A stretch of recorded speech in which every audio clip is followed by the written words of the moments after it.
പാലക്കാട് നിന്ന് ഇന്ദിര നന്ദി വാക്ക് പറയാൻ വേണ്ടി വിളിച്ചതാണ്. പാലക്കാട് രാഹുൽ എത്തി. എനിക്ക് കാണാൻ പോകാൻ പറ്റിയിട്ടില്ല. ഞാനൊരു വയസ്സായ അമ്മേനെ നോക്കിക്കൊണ്ടിരിക്കുകയാണ്. അത് കാരണം എനിക്ക് അങ്ങോട്ട് നേരിട്ട് പോയിട്ട് ആളിനെ ഒന്ന് കണ്ട് ഒന്ന് കെട്ടിപ്പിടിച്ച് കുറെ കരഞ്ഞാലേ എനിക്ക് സന്തോഷം കിട്ടുള്ളൂ. അത്രയും സന്തോഷമാണ്. ഇനി എനിക്ക് ചെയ്യാൻ പോണത് ഈ സതീഷിന് വല്ല ദൈവത്തിന്റെ അവിടെ പോയിട്ട് വല്ല പൈസ കെട്ടിയിട്ട് ഇവന് എന്തെങ്കിലും ചെയ്യാൻ പറ്റുമോ എന്ന് നോക്കണം. എന്നാലേ എനിക്ക് സമാധാനം കിട്ടും. എനിക്ക് അത്രയ്ക്ക് ദേഷ്യം. അവൻ ഇത്രയും നിരപരാധിയാണ് എന്നുള്ളത് അവൻ തെളിയിച്ചിട്ടും ഇവര് വാക്ക് മാറുന്നില്ല.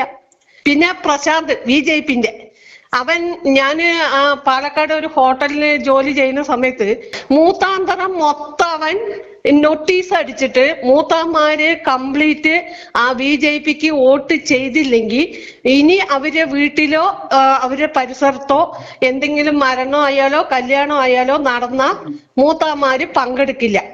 അവൻ നോട്ടീസ് അടിച്ചിരിക്കണം. ആ നോട്ടീസ് ഞാൻ വായിച്ചതുമാണ്. മൂത്താന്മാരെന്ന് പറഞ്ഞാൽ ഈ പാലക്കാട് ജില്ലയില് കൊടുവായൂരും ഇങ്ങനെയാണ്. അവര് ഒരു ജാതിയാണത്. നമ്മുടെ മേലാമുറി ഏകദേശം ആൾക്കാര് അങ്ങനെയാണ്. അതൊരു സെന്ററാണ്. ഇന്നാള് ബോംബ് പൊട്ടിയിട്ടുണ്ടായിരുന്നു സ്കൂളിന്റെ അടുത്ത്. അതിന്റെ ആ പരിസരം, ഇവന്റെ വീട്ടിന്റെ ആ പരിസരമാണ് ആ ബോംബ് പൊട്ടിയത്. ആ പരിസരത്ത് കംപ്ലീറ്റ് ഇവൻ നോട്ടീസ് അടിച്ചിട്ട് ഞാൻ ആ കടയിൽ നിൽക്കുമ്പോ കടയിലത്തെ അവരുടെ ആൾക്കാരാണ്. അവിടെ കൊണ്ടുവന്ന് ആ നോട്ടീസ് കൊണ്ടുകൊടുത്ത് ഞാൻ ആ നോട്ടീസ് വായിച്ചതാണ്. അപ്പൊ ഇവൻ ഭീഷണിയാണ്. ഇവൻ ഭീഷണിപ്പെടുത്തിയിട്ടാണ് ആൾക്കാരിനെ വോട്ട് ചോദിക്കുന്നവൻ. അല്ലാതെ ഇവൻ സമാധാനത്തിൽ വോട്ട് പോയി ചോദിച്ചാൽ ഇവർക്ക് വോട്ട് കിട്ടില്ല. ഇവൻ മേലാമുറിയിൽ ഭയങ്കര ഒരു റവഡിയാണ് എന്നും പറഞ്ഞിട്ട് അവസരം ഇട്ട് നടന്നിട്ടൊന്നും കാര്യമില്ല. വോട്ട് കൊടുത്തില്ല. അപ്പൊ ഇനി ഇവൻ പറയുന്നത് ഇനി മൂത്തമാരുടെ തറയില് അതൊക്കെ അവര് ഉള്ളിക്കുള്ള ഇവന്റെ വാക്ക് ആര് വില വെക്കുന്ന അവിടെ? ഇവന്റെ സ്വഭാവം അവിടെ എല്ലാവർക്കും അറിയാം.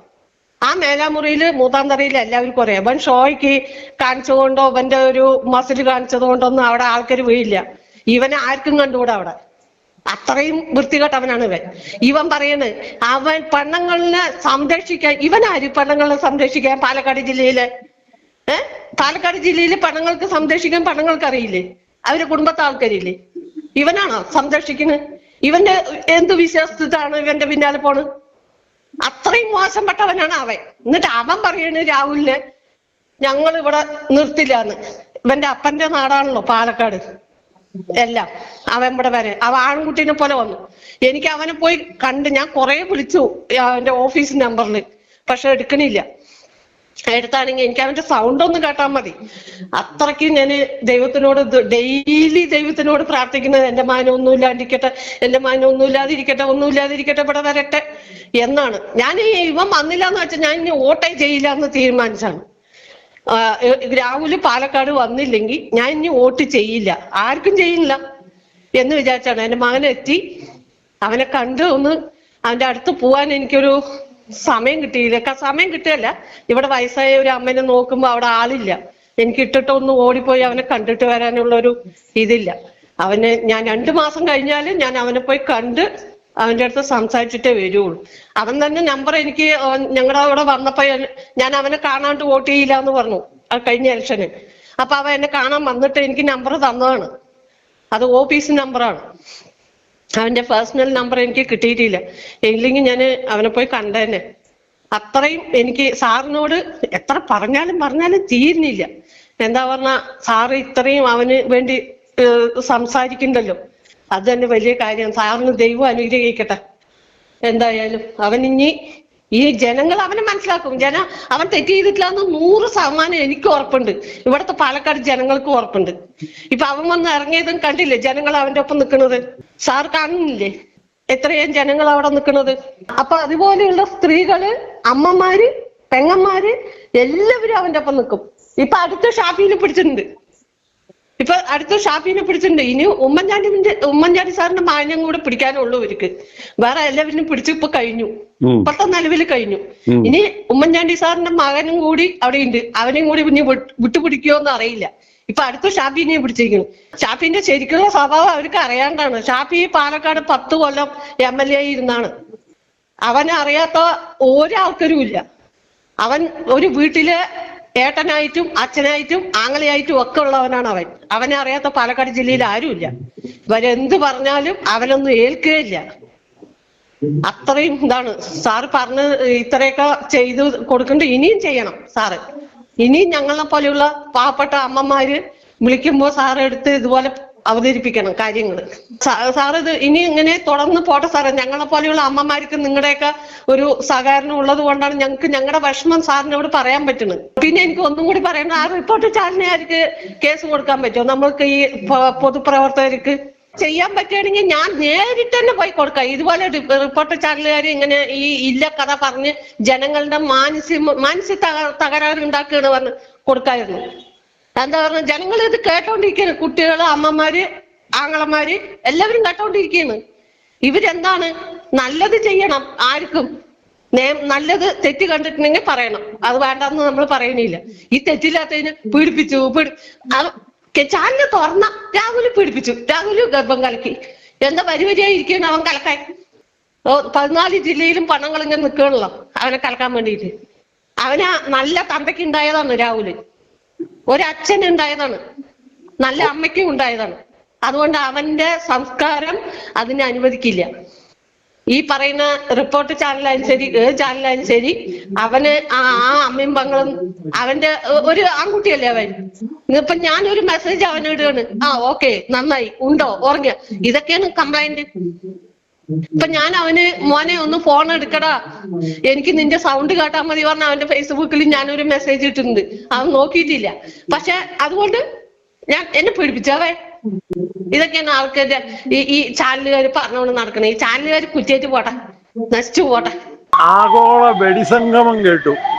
അത് ഈ കാലയളവിൽ ഈ കേരളത്തിൽ ഏറ്റവും യോജിച്ചൊരു മെസ്സേജാണ് അത്.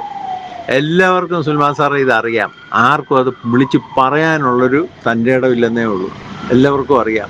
പക്ഷേ അത് വിളിച്ചു പറയാൻ ഒരു തൻ്റെ ഇടമില്ല.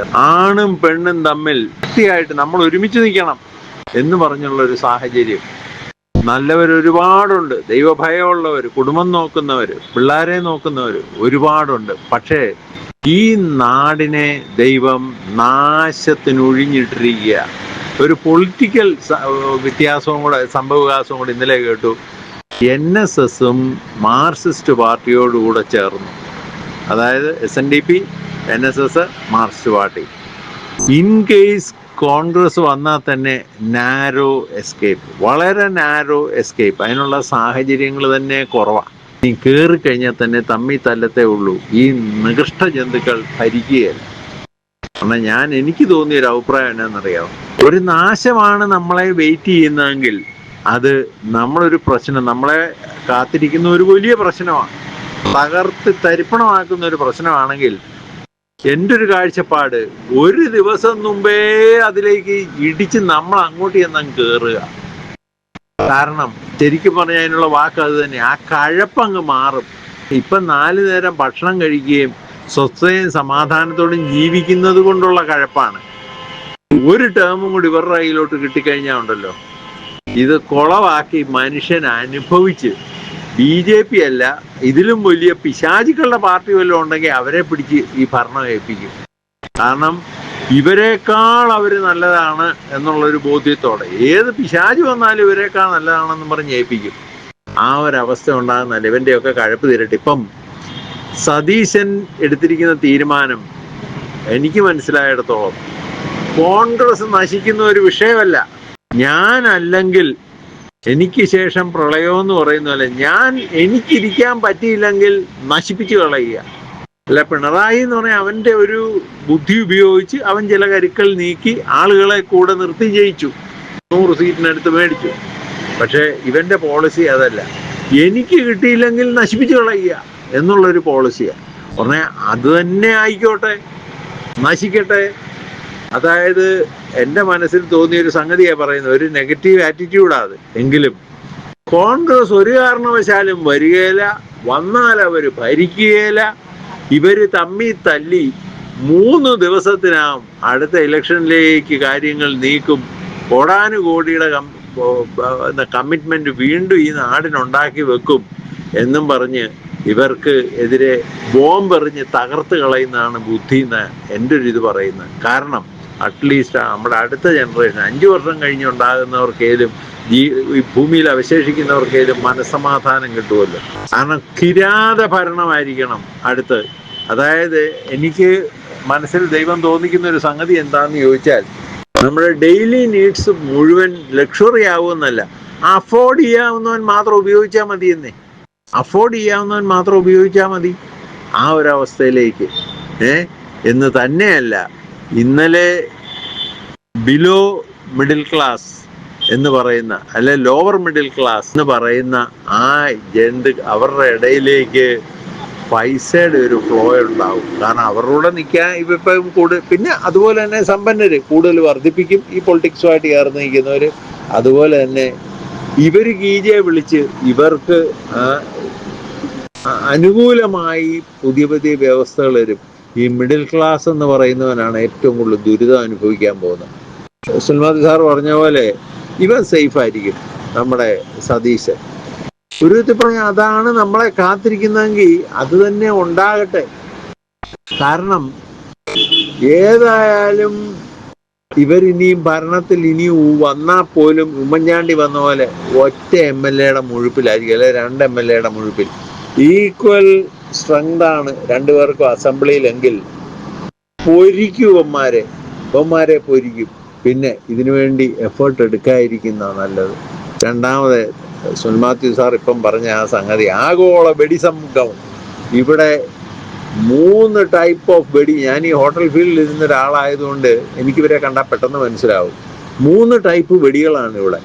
അതായത് കെട്ടിയവനൊരു പുല്ലും ചെയ്യാനില്ല, അവനെ ഭയപ്പെടേണ്ട കാര്യവുമില്ല, അവൻ ഇതുവഴി പോയി കള്ളും കഞ്ചാവും അടിച്ച് കഴിവേറിക്കോട്ടെ, എനിക്ക് എൻ്റെ ജീവിതം, വരുമാനമുണ്ട്, കൈ പൈസയുണ്ട്, ഈ പട്ടിയെ പേടിക്കേണ്ട കാര്യമില്ല എന്ന് തന്നെയല്ല. ഇത് 50-50 കൺട്രോളിങ് വീടിൻ്റെ.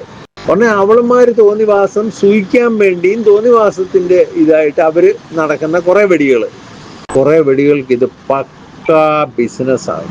അപ്പോൾ അവരൊക്കെ അങ്ങ് റിട്ടയർഡ് ആയി കഴിയുമ്പോൾ അവർ അല്ലെങ്കിൽ അവർക്ക് അവരുടേതായിട്ട് ഇഷ്ടമുള്ളതിനെ മാത്രം സെലക്ട് ചെയ്യുകയും ഒരുപാട് ടീനേജേഴ്സ് അല്ലെങ്കിൽ ഒരു ബിലോ 20 ഒരുപാട് പേര് പെൺപിള്ളേര്, എന്നാൽ പെൺപിള്ളേരും അവരുടെ കാര്യവും അവർ പ്രിഫർ ചെയ്യുന്ന ഇപ്പം കൂടുള്ള ബോയ് ഫ്രണ്ട്സിനെ വല്ലയിടത്തും കൊണ്ടുപോകാനും അവളുടെ കിളിക്കൂടിന് പണിയുണ്ടാക്കി കൊടുക്കാനും പറ്റിയ ആളുകൾ. കാരണം അവനൊക്കെ കൊണ്ടുപോകാൻ കൈ കാശ് വേണ്ടേ, ഏതെങ്കിലും ഹോട്ടലിൽ ലോഡ്ജോ എടുക്കാനും. നമ്മുടെ പല റിസോർട്ട്സിലും ഇപ്പം അലൗഡാണ്. അതും റിസപ്ഷനിലോട്ട് വരത്തുപോലുമില്ല. അവിടെ ഒരു കൂട്ടിക്കൊടുപ്പുകാരൻ സർവീസ് സ്റ്റാഫ് കാണും. അവൻ നേരെ രജിസ്റ്റർ മേടിച്ചുകൊണ്ട് ഇവരുടെ മുറിയിലോട്ട് പോയി എഴുതിച്ചുകൊണ്ട് വരിക. എന്നോട് പുള്ളി ആദ്യം പറഞ്ഞ്, എനിക്ക് ഹൈ ഇൻഫ്ലുവൻസ് ഉണ്ട്, ഇവിടെ ഒരു പോലീസ്, ഒരു പിണ്ണാക്കൻ റെയ്ഡ്, ഒരു മണ്ണാങ്കട്ടയില്ലെന്ന്. ഞാൻ ഒന്നും മിണ്ടിയില്ല. അത് ഡീൽ ചെയ്യുന്ന റിസപ്ഷനിലായതുകൊണ്ട് എനിക്ക് അതിനകത്തൊരു ഇൻ്റർഫെയർ ചെയ്യേണ്ടി വന്നുമില്ല. ഒരു ദിവസം റിസപ്ഷനിസ്റ്റ് ഒരു സമയത്ത് 2-3 ദിവസത്തേക്ക് എന്നോട് പറഞ്ഞ് റിസപ്ഷനും കൂടെ ഒന്ന് നോക്കണമെന്ന് പറഞ്ഞു. ആയിക്കോട്ടെ. രജിസ്റ്റർ എടുത്തുകൊണ്ട് പോകാനായിട്ട് ഒരു വെയിറ്റർ സർവീസ് സ്റ്റാഫ് വന്നു. എനിക്ക് എങ്ങോട്ടാന്ന് ചോദിച്ചു. റൂമിൽ ആളെ പുറയിലെങ്ങാണ്ട് കൊണ്ട് വണ്ടി നിർത്തി ആ വഴി കയറ്റിയിട്ടുണ്ടെന്ന്. നടക്കുകയില്ല മോനെ എന്ന് പറഞ്ഞു. ഞാനുള്ളിടത്തോളം കാലം നടക്കുകയില്ല. ഇവൻ ചെന്ന് MD-യെ വിളിച്ചു. MD എന്നോട് എന്നാ സുല്ലേ മുറി കൊടുക്കാഞ്ഞെന്നൊക്കെ പറയും. ഞാൻ പറഞ്ഞു, ഞാൻ ഇന്ന് റിസൈൻ ചെയ്യുക, ഞാനുള്ളപ്പോൾ. അത് തൊലഞ്ഞു കഴിഞ്ഞാൽ നിന്റെ ഈ 3.5 ചക്രത്തിൻ്റെ സാലറിക്ക് വേണ്ടി ഞാൻ പോയി അകത്ത് കിടക്കാനും. അത് അതിന് ഞാൻ കേട്ടത് വേറെ പിള്ളേരിൽ നിന്ന് ഞാൻ കേട്ടത്. അതുപോലെ ഗവൺമെൻറ് ഒഫീഷ്യൽസ്, അതും പേര് പറയാൻ ബുദ്ധിമുട്ടുണ്ട്, അവിടെ ഇതിനെയും കൊണ്ട് വരുന്നു. അതായത് പിള്ളേരിപ്പം പ്രത്യേകിച്ച് ഇവർ ഡ്രഗ്സ് ഉപയോഗിക്കുന്നുണ്ട്. ഇവർക്ക് അതൊരു ബുദ്ധിമുട്ട് തോന്നുകയില്ല. ചില സ്ഥലങ്ങളുണ്ട് അപ്പാർട്ട്മെൻറ്റ്, അവിടെ വിറ്റുപോകാത്ത അപ്പാർട്ട്മെൻറ്റ്, ചില റൂമുകൾ, അതായത് 3-4 അപ്പാർട്ട്മെൻറ്റ്സ് ഒറ്റ പ്രോപ്പർട്ടിക്കകത്ത്, അതിൻ്റെ 10-50 റൂം ഓയോയ്ക്ക് കൊടുത്തേക്കുന്നതുകൊണ്ട് പക്ക പ്രോസ്റ്റിറ്റ്യൂഷനാണ്. അത് ഒരാൾ കൊണ്ടുവരും, ഇച്ചിരി കഴിയുമ്പോൾ വേറെ അപ്പാർട്ട്മെൻറ്റിലോട്ട് പോകാമെന്നും പറഞ്ഞ ആളുകൾ വന്ന് അതിനകത്തോട്ട് കയറുക. ഇത് വെടി സംഗമമാണ്. അതായത് വയറ്റിപ്പഴപ്പിന് വേണ്ടി. പിന്നെ ചിലർ ആർക്കും വേണ്ട. ഇപ്പം നമ്മുടെ ബോംബെ ഗ്രാൻഡ് റോഡ് പോലെ, അല്ലെ ഹൈദരാബാദ് ചാർമിനാർ പോലെ, നമ്മുടെ ബയന ബീച്ച്, ഗോവയിലെ ബയന ബീച്ച് പോലൊക്കെ പക്ക പ്രോസ്റ്റിറ്റ്യൂഷനാണ്. പോലീസുകാരൊന്നും ചെയ്യാറില്ല. ഇപ്പം സൗത്ത് ഇന്ത്യ ഏറിയായി മുഴുവൻ രാത്രി വെടി സംഗമമാണ്. അതും നോർത്ത് ഇന്ത്യൻ വെടികളുടെ സംഗമമാണ്. ഇനിയും രാത്രി വൈകിട്ട് മാത്രമല്ല. പണ്ട് ഞാൻ പ്രീ ഡിഗ്രിക്ക് ട്രിവാൻഡ്രത്ത് പഠിച്ചപ്പോൾ ഉള്ള സംഗതി എന്ന് പറഞ്ഞാൽ നമ്മുടെ ശക്തി തിയേറ്ററിൻ്റെ താഴെ, എന്നാൽ ശക്തി തിയേറ്ററൊക്കെ ഉണ്ടോയെന്ന് എനിക്കറിയില്ല. അതായത് ആ തമ്പാനൂർ ഏറിയ, അതുപോലെ നമ്മുടെ പുത്തരിക്കണ്ടം മൈതാനത്തും ഒക്കെ വെടിസംഘം, അതായത് തമ്പാനൂർ ബസ് സ്റ്റാൻഡ്, അതൊക്കെ റെയിൽവേ സ്റ്റേഷൻ ആ ഏറിയ. പക്ഷേ ഇപ്പൊ എറണാകുളത്തെ സംബന്ധിച്ചോളം രാത്രിയാകുമ്പോ എവിടുന്നാന്നറിയില്ല ഈ എന്തായിട്ട് പറയുന്ന ഫിലിം സ്റ്റാർസ് പോലെ ഒരുങ്ങി ആണും പെണ്ണും പറ്റിക്കാനും പറ്റിക്കപ്പെടാതിരിക്കാനും ഒക്കെ വന്നങ്ങ് ഇറങ്ങുക. ആരും കൺട്രോൾ ചെയ്യുന്നില്ല, ആരും വരെ പൊക്കുന്നില്ല. കാരണം അവരെടുത്ത വായി ചോദിക്കുന്ന ഒരു ചോദ്യം, ഒരു ഓട്ടോക്കാരൻ എന്നോട് പറഞ്ഞ്, എന്നാ സാറ് എനിക്ക് ജീവിക്കാൻ ഒരു മാർഗം തന്നേര്, ഭക്ഷണം തന്നേര്, കിടക്കാനുള്ളതെന്ന് തന്നേര്. എങ്ങും പോകുന്നില്ല. ഈ പരിപാടി ഇന്ന് നിർത്തുക. അവർക്കൊന്നും പറയാനില്ല. ഒറ്റുപാട് വന്ന് ഇറങ്ങിയിട്ടുണ്ട്. പ്രത്യേകിച്ച് പെരുമ്പാവൂര് ഇന്ത്യക്കാർ വന്ന് ധാരാളം ഇറങ്ങിയിട്ടുള്ളത് കൊണ്ട് ഇഷ്ടം പോലെ വെടികൾ അവർക്ക് വേണ്ടിയും വന്ന് ചാടുന്നുണ്ട്. പക്ക വെടിസംഗമം. പിന്നെ ഹണി ട്രാപ്പ് ഒട്ടും കുറവല്ല. ഇത് വ്യക്തമായി ഒന്ന് വിളിച്ചു പറഞ്ഞത് നമ്മുടെ പോലീസിന്റെയും ജുഡീഷ്യറിയുടെയും ഇൻഎഫിഷ്യൻസിയാ ഒരു പരിധി വരെ. കാരണം അവരെയും കുറ്റം പറയാൻ പറ്റില്ല, അവരെന്ത് ചെയ്യും, ഇവറ്റകളെ എങ്ങനെ പോറ്റും. പക്ഷെ ഈ കാലയളവിൽ, ഈ രാഹുലിന്റെ പ്രശ്നം നടന്ന ഈ കാലയളവിൽ യോജിച്ച ഒരു സംഗതിയായിരുന്നു, മെസ്സേജ് ആയിരുന്നു ഈ വെടിസംഗമം. യോജിച്ചത്. കാരണം ആർക്കെന്ത് പറയാനുണ്ട്? ഇവിടെ കംപ്ലീറ്റ് വെടികളാണ്. ഇത് വിറ്റ് ചിലര് ലക്ഷറിയസ് ലൈഫ്, ചിലർ അരി മേടിക്കുന്നു, ചിലർ സൂഹിക്കാൻ ഇറങ്ങുന്നു. ഈ 3 കാറ്റഗറി ഇവിടെ ഉണ്ട് എന്നുള്ളൊരു വലിയ സംഗതിയാ. സുനിൽ സാറേ, മറ്റൊരു സംഗതി ഞാൻ പറയാം. ഈ നാട് നശിക്കാൻ പോവാ. സുനിൽ സാർ എന്തുമാത്രം അത് വിശ്വസിക്കുമെന്ന് എനിക്കറിയില്ല. പക്ഷെ ഈ നാട് നശിക്കാൻ പോവാ. എനിക്കിത് വളരെ നാളുകൾക്കും എൻ്റെ പിള്ളേരോട് ഞാൻ പറഞ്ഞു. കാരണം ഞങ്ങൾക്ക് വീടില്ല, ആ പ്രോപ്പർട്ടി വിറ്റേ ഉള്ളൂ. എൻ്റെ ഭാഗത്തുനിന്ന് തെറ്റുണ്ടായിട്ടുണ്ട്, നല്ല വെള്ളമടിയായിരുന്നു. പക്ഷെ എൻ്റെ പിള്ളേരോട് ഞാൻ പറയും, 24 മണിക്കൂറും പ്രാർത്ഥിച്ചോ മോളെ, ഈ അടുത്ത അസംബ്ലി ഇലക്ഷന് ശേഷം ഇവിടെ നരകമാണ്. ആർക്കും ഒന്നും ചെയ്യാനാവാത്ത നരകം. പിന്നെ സമ്പന്നൻ സേഫ് ആണോ? ഒരിക്കലും അല്ല. അവനെ വിഴുങ്ങുന്ന വേറൊരു മൃഗം ഇവിടെ ഉണ്ട്. ഇതുപോലെ നമ്മള് ലോകത്തെ എക്സ്പോസ് ചെയ്യേണ്ട ഒരു മേഖലയാണ്, അല്ലെ ഒരു ഇൻഡസ്ട്രിയാണ് ഹോട്ടൽ ഇൻഡസ്ട്രി എന്ന് പറയുന്നില്ല, ഹോസ്പിറ്റൽ ഇൻഡസ്ട്രി. ഇത് ശരിക്കും ഹോസ്പിറ്റലിൽ അവിടെ സേവനമല്ല, സർവീസ് അല്ല. അവിടെ കൊല വിളിക്കും. ഇവിടെ മൾട്ടിനാഷണൽ കമ്പനികൾ പോലെ തന്നെയാണ് ഇവിടുത്തെ ഹോസ്പിറ്റലുകൾ. ഇതൊക്കെ എക്സ്പോസ് ചെയ്ത് കാണിക്കുന്ന വളരെ നല്ല. പക്ഷേ ഏത് തിന്മയുടെ അന്ത്യം, ഞാൻ ദൈവത്തെ അമിതമായി വിശ്വസിക്കുന്ന, ദൈവത്തിൽ വിശ്വസിക്കില്ല, അമിതമായി വിശ്വസിക്കുന്ന ഒരാളായതുകൊണ്ട് പറയാ, സുനിൽ സാറേ, ഈ നാട് നശിക്കും. ഒന്ന്, എല്ലാ നമ്മുടെ ബേസിക് റിക്വയർമെന്റ്സ് എല്ലാം ലക്ഷറിയിലേക്ക് മാറും. രണ്ടാമത്, ആരും ഒന്നും ചോദിക്കാനും പറയാനും ഇല്ല എന്നുള്ള പൂർണ്ണ കോൺഫിഡൻസിലായിരിക്കും ഇനിയും അധികാരത്തിലിരിക്കുന്നവർ. അതായത് ഈവൻ ഒരു എഞ്ചിനീയർ, ഒരു ഡോക്ടർ, ഇങ്ങനെ അവൻ്റെതായിട്ടുള്ള മേഖല ഭരിക്കുന്നവരെല്ലാം ലോകത്തെ വെല്ലുവിളിച്ചോണം. നിനക്ക് ഈ സർവീസ് വേണോ, നിനക്കിത് വേണോ, ഇലക്ട്രിസിറ്റി വേണോ, നിനക്ക് വെള്ളം വേണോ, നിനക്ക് ഗ്യാസ് വേണോ, ഇതാണ് ഞങ്ങളുടെ റേറ്റ്, അല്ലാത്ത പോയി തൊലയടാ എന്നുള്ളൊരവസ്ഥ. മറ്റൊരു ഭാഗം ഉണ്ടായിട്ടുണ്ട്, പോലീസ് ഡിപ്പാർട്ട്മെന്റിന്റെ ഒരു വ്യത്യാസം ഉണ്ടായിട്ടുണ്ട്. ഞങ്ങളുടെ ഈ വൈറ്റില ഹബ്ബ് വന്ന സമയത്ത്, എറണാകുളത്തെ വൈറ്റില ഹബ്ബ് വന്ന സമയത്ത് അവിടെ ഒരുത്തനെ പോലും രാത്രിയിൽ ഇരുത്തുകയില്ലായിരുന്നു. ഇപ്പം അതും റെയിൽവേ സ്റ്റേഷൻ പോലെ ഒരു പല വീടും കൂടും ഇല്ലാതെ അലയുന്നവരുടെ നൈറ്റ് ഷെൽട്ടറായി മാറി. കാരണം ഇവറ്റകള് പട്ടി അതുപോലുള്ളതുകൊണ്ട് ഇവറ്റകൾക്ക് ഇപ്പം തീരെ ബോധമില്ലാത്തവർ മാത്രമേ ഇപ്പം കടത്തന്നെ കിടക്കുന്നുള്ളൂ. അവർക്ക് കിടക്കാനിടയില്ല. ഈ കാലഘട്ടത്തിൽ തന്നെയാണ് ഓരോരുത്തർ 16 കാറിന്റെ അകമ്പടിയും സൂപ്പർ ലക്ഷറി. ഒരു ദിവസം അവന്റെ പേഴ്സണൽ എക്സ്പെൻസ് അവന് വേണ്ടി ഗവൺമെന്റ് മുടക്കുന്നത് 8-10 ലക്ഷം രൂപയാ. ഈ നാശത്തിലേക്ക് പോകുന്ന ഈ നാടിനെ കുറിച്ച് ഒരു പ്രതീക്ഷയും വേണ്ട. ഇത് ഞാൻ വീണ്ടും പറയുകയാണ്, ഇതൊരു പ്രഡിക്ഷനാണ്. ഈ നാട് നശിച്ചു. ഓരോ ആണി അടിക്കുക ശവപ്പെട്ടിക്ക്. ഇന്നലെ NSS കൂടെ മാറിയെന്ന് പറഞ്ഞപ്പോ ഞാൻ NSS മാറിയെന്നല്ല അതിനകത്തുനിന്ന് മനസ്സിലായത്. അവിടെ ഓഫർ കഴിഞ്ഞു, ഡീൽ ഉറപ്പിച്ചു, ഇന്നത് നീ വിറ്റ് തിന്നോ, അല്ലെങ്കിൽ നീ ഇതിൽ പൈസ ഉണ്ടാക്കിക്കോ, ഇന്നത് നീ ഉണ്ടാക്കിക്കോ. SNDP NSSഉം മാർക്സിസ്റ്റ് പാർട്ടിയോട് ചേർന്നു. ഇനിയും നാരോ എസ്കേപ്പ് തന്നെ സംശയമാണ്. സ്വല്പം ഒന്ന് അയഞ്ഞു നിന്നാൽ, മുസ്ലിം ലീഗ് ഒന്ന് അയഞ്ഞു നിന്ന് കഴിഞ്ഞാൽ, അതേപോലെ വർഗീയ ചീട്ട് ഇറക്കിയായിരിക്കും ഈ പ്രാവശ്യത്തെ കളി. മൈനി നമ്മൾ ഇപ്പം പ്രതിപാദിക്കുന്ന ആ ഒരു ഇപ്പൊ സുൽസാർ പ്രതിപാദിക്കുന്ന ആ ഇതിനകത്ത് VD സതീശന്റെ 2-3 സംസാരം കേട്ടുകൊണ്ട് പറയുക, രാഹുലിനെ നശിപ്പിച്ചേ ഞാൻ മാറൂ. കാരണം എനിക്കെതിരെ ആരൊക്കെ സംസാരിച്ചു അവരൊക്കെയും രാഹുലിന്റെ നോമിനിയാണ്. അതുകൊണ്ട് ഇവനെ നശിപ്പിച്ച് പണ്ടാരടങ്ങിയിട്ടേ ഞാൻ മാറൂ എന്ന ഉറച്ച തീരുമാനം എടുത്തു. ചെറിയൊരു ഹോപ്പുള്ള ഒറ്റ സ്ഥലമേ ഉള്ളൂ.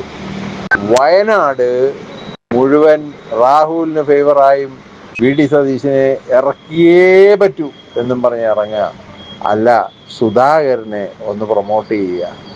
ഇതല്ലാതെ വേറൊരു മാർഗമില്ല. രണ്ടാമത് എന്നാൽ പോലും ഇനിയിപ്പോൾ ആരും who will bell the cat എന്ന് പറഞ്ഞാൽ ഈ ടയറും പഞ്ചറായി, പാച്ച് വർക്കും എഞ്ചിനും തകർന്ന് ഗിയർ ബോക്സും തകർന്നിരിക്കുന്ന ഈ വണ്ടി ഓടിക്കാൻ ആരും തയ്യാറാകുകയില്ല. ഇനി ഇതിന്റെ സ്റ്റിയറിംഗ് പിടിക്കാനും ആരും വരികയില്ല. കാരണം അവർക്ക് മനസ്സിലായി അത്ര എളുപ്പമല്ല ഇനിയത്തെ കളി. കാരണം കോൺഗ്രസ് തമ്മിൽ തല്ലും, ഒരു ഗതിയും പരഗതിയില്ല, അവർ നശിക്കും. അവർ കയറിക്കഴിഞ്ഞാൽ ഇവിടെ കുളമാകും എന്നുള്ളതിന്റെ ഒന്നെങ്കിൽ അടുത്തത് വർഗീയ ചീട്ട് ഇപ്പം ഫേവറായിട്ടിരിക്കുന്നത് പിണറായിക്കാണ്. പിണറായി അപ്പോഴപ്പം ഡീല് നടത്തുക. അതുകൊണ്ട് ഒന്നും ചെയ്യാനില്ല സുൽസാറെ, ഇരുന്ന് കാണുക. ഞാൻ വിശ്വസിക്കുന്ന ഒന്നേ ഉള്ളൂ, കൂടുതൽ കൂടുതൽ ദൈവത്തോടടുക്കുക. ദൈവമേ, ഈ ഇവിടെ തീമഴ പെയ്യുന്ന സമയത്ത് പട്ടിണിയും ദാരിദ്ര്യവും വെട്ടും കുത്തും മോഷണവും പിടിച്ചുപറിയും അതിൻ്റെ കൂടെ ധാരാളം ഹിന്ദിക്കാരും വന്ന് ചാടിയിട്ടുണ്ട്. എല്ലാ മേഖലകളും തകർന്നടിയുന്ന ഈ സമയത്ത് ഒന്നെങ്കിൽ പ്രാണനെടുത്ത് ഇവിടുന്ന് രക്ഷപ്പെടുത്തുക, അല്ലെങ്കിൽ നിലനിൽക്കാനുള്ള ശക്തി തരിക. മറ്റൊന്നിലും ഒരു പ്രതീക്ഷ വേണ്ട സുൽസാറെ. ആര് വിചാരിച്ചാലും ഇനി ഒന്നും ചെയ്യാൻ പറ്റില്ല, ആര് വിചാരിച്ചാലും. അതുപോലത്തെ ഒരു സ്റ്റേൺ ഡിസിഷനാണ് ആ കേക്കച്ചൻ എടുത്തിരിക്കുന്നത്. ഇവനെ നശിപ്പിച്ച് ഇവനെ പിഴുതെറിഞ്ഞല്ലാതെ ഞാൻ മാറുകയില്ല. പിന്നെ അവനെടുത്ത ഡിസിഷൻ വേറൊരാൾ വന്ന് മാറ്റണമെങ്കിൽ ഒറ്റ മാർഗമേ ഉള്ളൂ, വയനാട് കിടന്ന് പ്രശ്നങ്ങൾ ഉണ്ടാക്കി, അല്ലെ വയനാടിലൂടെ പ്രിയങ്ക സോണിയ ഇവരുടെ മുമ്പിലോട്ട് സംഗതി പോയേ പറ്റൂ. നടക്കുകയില്ല, ഇവിടെ പരിപാടി നടത്തുകയില്ല, സതീശനെ മാറ്റിയേ പറ്റൂ. അങ്ങനെ ഒരു പ്രശ്നമല്ല, ഇനി ഒരു മാർഗവും ഇല്ല. അവനെ പൂർണ്ണമായി ഇതിൽ നിന്ന് പിഴുതെറിയാതെ. രണ്ടാമത് ഇതിനകത്ത് മറ്റൊരു സംഗതി എൻ്റെ മനസ്സ് പറയുന്നത്, ഇവൻ ഈ പ്രതിപക്ഷ നേതാവെന്നുള്ളൊരു പൊസിഷനിൽ ഇരുന്ന ശേഷം ഇവന് താഴത്തെ ഒരു പൊസിഷൻ കൊടുത്താൽ അവനോട്ട് എടുക്കത്തുമില്ല. കാരണം ഇതിൽ നിന്ന് തട്ടിക്കളഞ്ഞാൽ ഇവൻ ഒന്നെങ്കിൽ പോവും, അല്ലെ വീട്ടിൽ ഇഷ്ടം പോലെ അടിച്ചു മാറ്റി കാണും, ഇപ്പോൾ കിട്ടി പൈസ ഒപ്പിച്ച് കാണും, മാറി ഇരിക്കത്തേ ഉള്ളൂ. അല്ലെങ്കിൽ നേരെ സെൻട്രൽ ഗവൺമെന്റ് ഇവിടെ നേരെ അങ്ങോട്ടടിക്കും പുള്ളിയെ. അവിടെ എവിടെയെങ്കിലും ഒരു മൂലം കൊടുത്ത് 1 ലക്ഷം രൂപ അമ്പളവും 2 ലക്ഷം രൂപ അമ്പളവും കൊടുത്തിരുത്തുക. ഒന്നും ആർക്കും ചെയ്യാൻ വയ്യാത്ത അവസ്ഥ സുൽസാറെ. ഇത് സാറിലെ ടീച്ചറാണ്. കോൺഗ്രസിൽ തകർച്ച കണ്ട് കേക്കച്ചൻ ചിരിക്കുന്നു എന്നുള്ളതിൽ ആ സിനിലും CM രാജേന്ദ്രൻ തമ്മിൽ ആശയവിനിമയം നന്നായിട്ടുണ്ട്. അയാള് പറയുന്നത് 100% ശരിയാണ്, 100% ശരിയാണ്. ഇവൻ എന്തുകൊണ്ട്, പക്ഷെ എനിക്കൊരു സംശയമുണ്ട് സുനിലെ. എന്റെ സംശയം എന്താന്ന് വെച്ചാല്, പ്രതിപക്ഷ നേതാവിനേക്കാളും കോൺഗ്രസ് പാർട്ടിയിലെ സ്ഥാനം കോൺഗ്രസ് പ്രസിഡന്റിനല്ലേ. അപ്പൊ കോൺഗ്രസ് പ്രസിഡന്റ് അരവണക്കുണ്ടനില്ലേ, ഒരു പ്രമാദിത്യവും ഇല്ലാത്ത ഒരാളാണ് അയാള്, അറിയാം. അപ്പൊ എന്നാലും അരവണക്കുണ്ടൻ തന്നെ, സണ്ണി ജോസഫ്, അയാളല്ലേ ഒരു തീരുമാനം പറയേണ്ടത്. ഇവനല്ലല്ലോ, സതീശനല്ലല്ലോ. സതീശ പ്രതിപക്ഷ നേതാവല്ലേ, നിയമസഭയിലുള്ള കാര്യത്തിനല്ലേ അധികാരം നിയമസഭാ നേതാവിനുള്ള. ഞാൻ മനസ്സിലാക്കുന്നത് കേരളത്തിലെ കോൺഗ്രസിന്റെ മൊത്തം ഉത്തരവാദിത്തം കോൺഗ്രസ് പ്രസിഡന്റിനും നിയമസഭയിലുള്ള MLA-മാരോട് ബന്ധപ്പെട്ട കാര്യങ്ങൾക്കുള്ള ഉത്തരവാദിത്വം പ്രതിപക്ഷ നേതാവിനും, ഏത് MLA-മാര്, ഭരണകക്ഷി MLA-മാര് ഉത്തരവാദിത്വം, പിന്നെ UDF-ന്റെ മുഴുവൻ ഉത്തരവാദിത്വം UDF കൺവീനർക്കുമാണെന്നാണ് ഞാൻ മനസ്സിലാക്കുന്നത്. എന്തിന് ഇവനെ കാത്തു നിൽക്കുന്നു? അത് മുതിർന്ന കോൺഗ്രസ് MM ഹസനോ K സുധാകരനോ അല്ലെങ്കിൽ അതുപോലെയുള്ള ആളുകളെ, കൊടിക്കുന്നിൽ സുരേഷിനെ എടുക്കരുത്. ഒന്നിനും കൊള്ളാണ്ട് ജാതിയുടെ പേരിൽ, ജാതിയില്ല എന്ന് പറയും, ഞാനൊരു നായരാ, പക്ഷെ ജാതിയില്ല എന്ന് പറയും. പക്ഷെ പറഞ്ഞെങ്കിൽ പോലും അത് ജാതിയെ ഏറ്റവും ഉച്ചാവസ്ഥയിൽ നിൽക്കുന്ന ഒരു കാലഘട്ടത്തിൽ കൂടി തന്നെയാണ് നമ്മൾ കടന്നു പോകുന്നത്. അല്ലെങ്കിൽ NSS SNDP ഒന്നും അയ്യപ്പ സംഗമത്തിന് വന്ന് നാണം കെട്ട് പോകില്ലായിരുന്നു. എന്താ ഈ സുകുമാരൻ നായർ കളിച്ചു കൂട്ടിയെ? എന്താ ഇവർ കളിച്ചു കൂട്ടിയ NSS?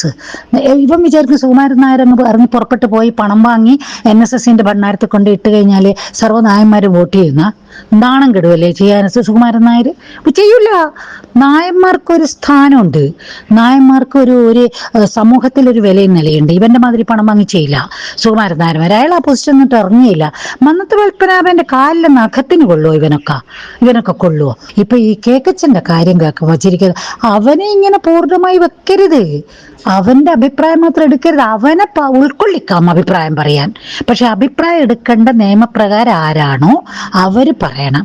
അവരെ സമീപിക്കാൻ ആർക്കാണോ സാധ്യത അവരെ കൊണ്ട് സമീപിക്കണം. ഇന്നലെ സുനിലിന്റെ ക്ലിപ്പിങ്ങിൽ ഞാൻ കണ്ടു, പ്രിയങ്ക ഗാന്ധി ആയതുകൊണ്ടാണ് വയനാട് അങ്ങനെ. 100% ശരി, 100% ശരി. പ്രിയങ്ക ഗാന്ധിയെയും കോൺഗ്രസ് പാർട്ടിയെയും കേന്ദ്രത്തിൽ രക്ഷിക്കാൻ വേണ്ടി വയനാടുകാർ ബലിയാടാവേണ്ട ആവശ്യമൊന്നുമില്ല. കേരളത്തിൽ MP ഇല്ലേ, നല്ല 1ാം നമ്പർ MP ആയിട്ട് സ്ഥാനത്തിരിക്കാൻ പറ്റിയ ചെറുപ്പക്കാർ ധാരാളം ഉണ്ടല്ലോ. എന്തുകൊണ്ട് ഇരുത്തുന്നില്ല? മാത്യു കൊഴൽനാടനെ പോലത്തെ ഉള്ളവരെ MP ആയിട്ട് ഇരുത്തട്ടെ.